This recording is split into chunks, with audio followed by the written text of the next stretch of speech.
देखिए, सबसे बड़ी बात है कि हमारा लौरिया विधानसभा का जो स्थापना है 1957 में हुआ। 1957 से लेकर आज 2025 से बहुत सारे विधायक बने, बहुत सारे एमएलए बने, बहुत सारे यहाँ से मंत्री भी रहे। परंतु अभी भी जाइएगा तो इस क्षेत्र में एक भी डिग्री कॉलेज नहीं है। लौरिया विधानसभा अंतर्गत 2 प्रखंड आता है, 2 अनुमंडल आता है, परंतु एक भी डिग्री कॉलेज नहीं है। ये अभी निकम्मे हमारे विधायक हैं, सिर्फ गिड़गिड़ाने का काम करते हैं। एक रोड भी बनवाना था अभी आपके जो सत्ताधारी है पार्टी के विधायक हैं, क्या नाम है उनका? अब नाम क्या रखवाइएगा, वो वही गाना बजाना में व्यस्त रहते हैं। जब चुनाव आता है तो उतर जाते हैं। हाँ, विनय बिहारी। तो जब चुनाव आता है तो आपको मैं बता दूं कि ढोल ताशा लेकर और एक गाड़ी बनवाते हैं, 2-2 को हीरोइन लोगों को बुलाते हैं और नचवाते हैं। युवा नौजवान है, आज के समय का थोड़ा सा प्रलोभन में पड़ जाता है, तो उसका खमियाजा तो आम जनता भुगत रहा है। कि जाइएगा सिकराना नदी है, वहां कटाव चल रहा है। मंगलपुर में जाइएगा, वो कटाव चल रहा है, जनता त्रस्त है। आप जाइएगा, डिग्री कॉलेज नहीं। हमारे बहन, हमारी बेटी अगर पढ़ने के लिए अगर इंटर पास करके जाती है तो उसको एडमिशन लेने के लिए जिला मुख्यालय जाना पड़ता है। अन्यथा आपको नरकटियागंज एक टीपी वर्मा कॉलेज है, बहुत पहले से है। भाजपा का जो शासन काल रहा है, चाहे जो विधायक है, क्या है विधायक है तो अपना सवाल उठाते, प्राथमिकता से रखते, सरकार उस पर सुनवाई करती। लेकिन विधायक जी गिड़गिड़ाने का काम करते हैं। और हमारी रोड का जो दशा है, दुर्दशा है रोड का, तो मुख्यमंत्री जी का सवाल आता है कि नीतीश कुमार बहुत सारे रोड का जाल बिछा दिए हैं। और जाइएगा, जिस जगह बैठे हैं शनिचरी, यहाँ से सीधे विधायक जी का घर जाता है। रोड का क्या दुर्दशा है, आप कभी जाके देख लीजिए। आप कह रहे ढोल ताशा बजाकर चुनाव जीत जाते हैं। 3 बार चुनाव जीते हुए हैं, 3 बार का विधायक है, मंत्री भी रहे हुए हैं, तो क्या ढोल ताशा बजाकर ही 3 बार वो जीत गए हैं? देखिए, पहली बार उनका जब चुनाव लड़े, चुनाव जीते, निर्दलीय थे। उस समय जनता ने विश्वास किया। उस समय हम लोग भी राजनीति में नहीं थे। जनता ने विश्वास किया, उनको वोट देकर बहुत 10,000 लगभग मतों से जिताया उनको। लेकिन जब वो जीत के गए तो 2 साल के अंदर ही एक पार्टी को ज्वाइन कर लिए। जब पार्टी को ज्वाइन हाँ, बीजेपी को ज्वाइन कर लिए। तो ज्वाइन करने का उद्देश्य, जब एक पार्टी में वो जब चले गए, निर्दलीय लोग विश्वास किया, उसी पार्टी के विरोध में उनको वोट किया। जब नीतीश कुमार और भाजपा की गठबंधन था सरकार, तो उसके विरोध में उनको वोट मिला, लेकिन उसी पार्टी में जाकर सम्मिलित हो गए। उस समय क्या था कि पहला 5 साल था, उन्होंने काम जो किया होगा वो तो जनता के सामने है। और तीसरा बार जो चुनाव लड़े हैं, किस तंत्र से भाजपा चुनाव लड़ता है? माननीय प्रधानमंत्री के चेहरा पर चुनाव लड़ता है। जब हार हो जाती है तब प्रधानमंत्री को साइड कर दिया जाता है, लोकल स्तर पर आ जाता है। जब जीत हो जाती है तब प्रधानमंत्री का वाहवाही होता है। तो वही है, कुछ चीजें हैं जो माननीय विधायक जी को इस क्षेत्र में अभी तक बरकरार रखा है। लेकिन इस बार जो है 2025 में है, आप जाइएगा, वोटरों को संख्या देखिएगा, 25 से 34 वर्ष का जो वोटर है 60% से ऊपर वोटर है। और ये युवा आज तेजस्वी जी को एक अपना नेता मान चुका है। तो लालटेन लेके जो आएगा लौरिया से, इस बार विधायक बनेगा और तेजस्वी जी मुख्यमंत्री बनेंगे। कौन लालटेन लेकर आ रहा है इस बार? है, सब कोई तैयारी में है। मुकेश यादव चुनाव लड़ेंगे? हमारे नेता का आदेश होगा, हम लोग चुनाव लड़ेंगे। हम लोग तो अपने नेता के सामने जाके अपनी बात को रखे हैं। नेता का जो विचार आया, उनका जो सुझाव आया, उस पर हम लोग दिन रात अमल करके काम कर रहे हैं। कुछ पार्टी का प्रोटोकॉल है, हम नहीं बता सकते हैं, परंतु हम लोग दिन रात जो काम कर रहे हैं, हमारे नेता देख रहे हैं कि हमारे दल में हो, हमारे क्षेत्र में हो, हमारे दुख सुख परिवार में, जनता के बीच में कौन रहता है। जब वही कोरोना काल आया था तो ये आपके विधायक जी जो हैं, विधायक जी फरार हो गए थे। हम लोग इनाम रखे थे 1 लाख रुपया। एक लड़का को मेरे साथ रहता था, उसके ऊपर जोर जबरदस्ती करवा के थाना में उठवा के गए थे। क्या इनाम वाला क्या कहानी था? थोड़ा सा इनाम में हुआ था कि जो कोरोना काल में है, सब डरे, माननीय विधायक, माननीय मंत्री लोग थे, तो कोरोना के डर से घर में पैक हो गए थे।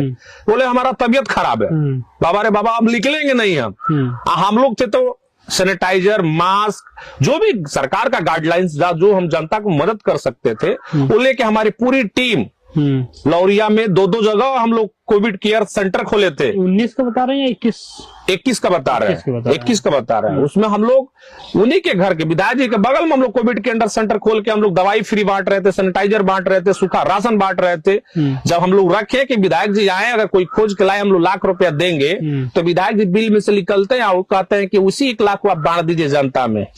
तो उनको शायद पता नहीं था कि उस समय हम लोग क्या कर रहे थे। तो निकले, अपना माननीय थे। अब लोग जो भी देता है जनता के बीच जाता है, जनता तो भगवान है, वही आपको जिताता है, वही आपको जीरो से हीरो बनाता है। लेकिन इनको पता नहीं है कि इस बार जनता जग चुकी है और लौरिया का विकास के लिए और लौरिया के प्रगति के लिए और बिहार में एक प्रगतिशील सरकार बने जो युवाओं को लेकर साथ बुजुर्गों को बात करे, ऐसा विकल्प जनता खोज रही है और तेजस्वी जी आएंगे। मुकेश यादव जी राजनीति में कब से हैं? देखिए, हम लोग तो बिजनेस कर रहे थे, अपना जो किसानी है परिवार में हम लोग, ऐसा कोई बैकग्राउंड है नहीं कि हमारे परिवार से, हमारे खानदान से कोई सांसद विधायक रहे हो। हम लोग संघर्ष किए, उस लाइन में आए। तो हम लोग 2016 में अपने नेता तेजस्वी जी से जब मुलाकात किए पहली बार तो उनका यही आया कि दल में शामिल हो ऐसे नौजवान, ऐसे पढ़े लिखे लोग, तो दल बढ़ेगा और प्रगतिशील बिहार बनेगा।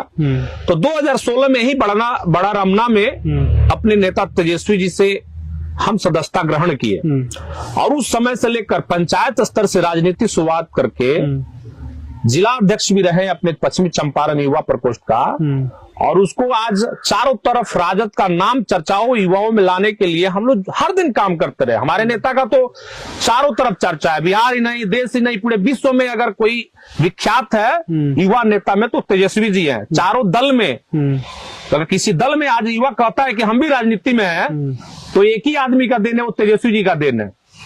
कि तेजस्वी जी जब 2015 में चुनाव लड़े और जब 2020 में उन्होंने 37-38 हेलीकॉप्टर को एक ही अकेला रोक पड़ा था, उस समय से हम लोग राजनीति देखे हैं। तो 2016 से लेकर आज हम प्रदेश कमेटी में है, प्रदेश महासचिव है, जिला अध्यक्ष रहे, पंचायत सचिव रहे, प्रखंड में काम किए।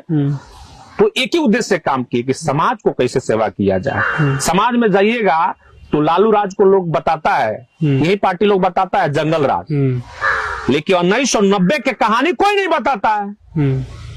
1990 का कहानी क्यों नहीं बताता है? 1990 का कहानी था कि कोई भी गरीब व्यक्ति, दलित, पिछड़ा, अति पिछड़ा समाज के लोग किसी सेठ की है जब पहुंचते थे ना, तो चप्पल 2 कोस दूर निकाल के जाते थे। उसके घरवा पेड़ जाते थे ना, तो चप्पलवा बहरे निकाल के जाते थे, उतर साइकिल से उतर के पैदल डुगरते थे। संविधान तो कहते हैं कि संविधान 1949 में लागू हो गया था, लेकिन वास्तव में हकीकत अगर बिहार में कोई लागू किया तो हमारे लालू प्रसाद यादव जी किए। जब 1990 में सरकार बनाए तो पहले बैठ के सम्मान देने का उन्होंने सरकार में अधिकारियों को सिखाया, तब जाके हमारा बिहार में अति पिछड़ा दलित लोग बढ़ता है। आज उस राह पे हमारे नेता निकले हैं, उनके पीछे हम लोग निकले हैं। लोकतंत्र को बचाना है, संविधान को बचाना है। संविधान की सिर्फ बात करती है, अभी सत्ता में जो शामिल है बीजेपी, लेकिन जाइएगा संविधान को तार तार कर देती है। जब चुनाव लड़ती है तो सारे तंत्र भिड़ा देती है। तो ऐसा लोकतंत्र तो बचेगा नहीं। हम लोकतंत्र बचाना है, मजबूती से सरकार चलाना है, युवाओं को रोजगार देना है और महिलाओं को सम्मान देना है। जब बुजुर्गों को हम सम्मान नहीं देंगे तो आशीर्वाद वो दिल से नहीं देगा। आपका राजनीतिक गुरु कौन है? राजनीतिक गुरु है, हम मीडिया में नहीं बता सकते हैं, लेकिन देखिए बिना गुरु का कोई ज्ञान नहीं होता है। कोई ना कोई तो गुरु किसी का ना किसी का हाथ रहता है, तभी वो आगे बढ़ता है। तो हमारे राजनीतिक गुरु भी हैं और समय आएगा तो सब पता चलेगा। तेजस्वी यादव जी से आपका मिलना होता है, किस तरह के व्यक्ति हैं वे, थोड़ा सा बताइए। तेजस्वी जी दिन रात आज के समय हम लोग मिलते हैं, वो चिंतित रहते हैं इसलिए कि दिन दहाड़े आप अपहरण हो जाता है। एक कहावत चला था कि अंधेर नगरी चौपट राजा, अंधेर नगरी चौपट राजा, दिन दहाड़े लूट अपहरण और चोरी का है बाजा, और रात में पिए मुखिया हमारे बिहार के गांजा, जिसको भी देखना है हमारे बिहार में आजा। तो हमारे नेता का जो उद्देश्य है इस सब चीज से दूर करना है। कोई अगर बिहार में हम बुला रहे हैं ना, तो बिहार में स्वतंत्र बिहार हो, बिहार में सिर्फ लोकतंत्र की चर्चा हो, बिहार में युवाओं को रोजगार मिले। हमारे बिहार से जो युवा निकल के जाते हैं, जो पढ़ाई पर ध्यान देते हैं, दूसरे राज्य में जाकर देखिएगा तो टॉप लीडर में बन के काम करते हैं, आईपीएस है, आईएएस है, ये लोग बन के काम करते हैं। और बिहार को मुख्यमंत्री जी सिर्फ बदनाम करके रख दिए हैं। हाँ, फर्स्ट टाइम था जब लोकतंत्र में उन्होंने शामिल हुआ, कुछ काम किए नीतीश जी, हम लोग आज भी मानते हैं। जब जब महागठबंधन में आते हैं तब तक काम अच्छा होता है, महागठबंधन से उनका मोह भंग हो जाता है तो दूर चले जाते हैं। आज इसी देखिए ना, 17 महीना में जातीय जनगणना हुआ था कभी? 1937 के बाद में पहला बार बिहार में जातीय जनगणना हुआ। और जब जातीय जनगणना का सर्वे जब आ जाता है सामने तो भाजपा का पेट में दर्द होने लगता है कि जिसकी संख्या जितनी है उसकी उतनी हकदारी मिलनी चाहिए, हिस्सेदारी मिलनी चाहिए। इसके लिए वो पेट में दर्द होता है। तो तेजस्वी जी का इस सब चीज से परे सोच है कि युवाओं को रोजगार नौकरी से विकसित बिहार बनाने का संकल्प हो। महिलाओं को, जो हम आपको पहले ही बताए कि एक योजना है जिसको लेकर भाजपा डरी हुई है। मुख्यमंत्री जी बोलते थे कि हम महिलाओं को क्या क्या बोलते हैं, आप भी सुनेंगे, हम लोग को शर्म आता है सुनकर। कुछ कुछ महिलाओं का शब्द बोल देते हैं, उनकी माइंडे नहीं काम करता है। कभी सदन में बोलते हैं, कभी बाहर बोलते हैं। 2005 के पहले कोई कपड़ा ही नहीं पहनती थी, ऐसा शब्द कोई महिलाओं के लिए बोलेगा? तो नेताजी ने हमारे ले लिया है सम्मान। आपकी पार्टी में थे तो उस टाइम भी तो बोल रहे थे, तो समझाते नहीं थे आपके नेताजी? हमारे नेताजी खुला बयान दिए हैं कि गलती हो गया है, बोले होंगे, से सुधार करे। लेकिन क्या सुधार किया उन्होंने? जब सदन में